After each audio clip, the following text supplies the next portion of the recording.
Jean-Mathieu Pernin. À présent, vous en parlerez aujourd'hui, Jean-Mathieu. Charlie Hebdo sort un numéro spécial glyphosate. Oui. Ces journalistes ont tenté une expérience et c'est pas vraiment rassurant. Eh ben non, parce que pour montrer à quel point nous étions atteints par le glyphosate, 15 journalistes donc, de Charlie Hebdo ont fait analyser leurs cheveux.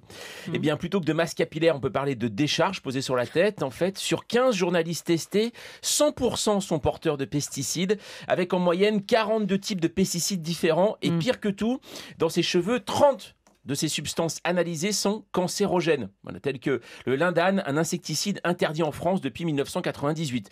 Alors à cette heure-ci, on peut se dire « Oh bah c'est pas grave, je me lave plus les cheveux, comme ça le gras fait une protection ». Ben non, parce que là on rentre dans la catégorie 100% porteur d'incivilité en fait. D'autres peuvent se dire « C'est pas grave, j'habite à la campagne, ça ne concerne que les habitants des villes ».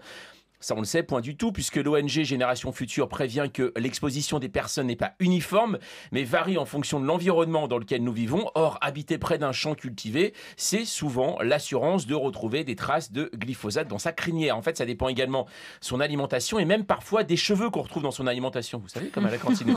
Depuis la rentrée, les enquêtes alarmantes sur l'environnement s'enchaînent tous les jours. De nouvelles, comme si ces rapports étaient cachés au pôle Nord et refaisaient surface avec la fonte des glaces. Charlie Hebdo, souvent en pointe sur les combats écologistes et notamment anti-nucléaires, publie également un appel baptisé « Nous voulons des coquelicots ». Alors n'envoyez pas des coquelicots à la rédaction du journal satirique, c'est pas le but. C'est un symbole, je cite, d'un pays méconnaissable. Rendez-nous nos coquelicots, rendez-nous la beauté du monde. S'ensuit une liste de produits phytosanitaires à bannir.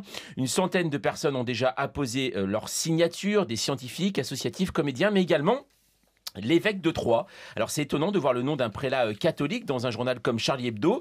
On appelle ça sûrement l'écologie à laïcité variable. À l'initiative de cet appel et de ce mouvement coquelicot, le chroniqueur Fabrice Nicolino, il se défend de lancer un mouvement politique et souhaite un sursaut citoyen. Objectif 5 millions de signatures en 2 ans et des rassemblements un peu comme ceux de samedi dernier, vous savez, dans toute la France. Sur son site, Monsanto Bayer, producteur de Roundup, prend la défense du glyphosate avec cet argument.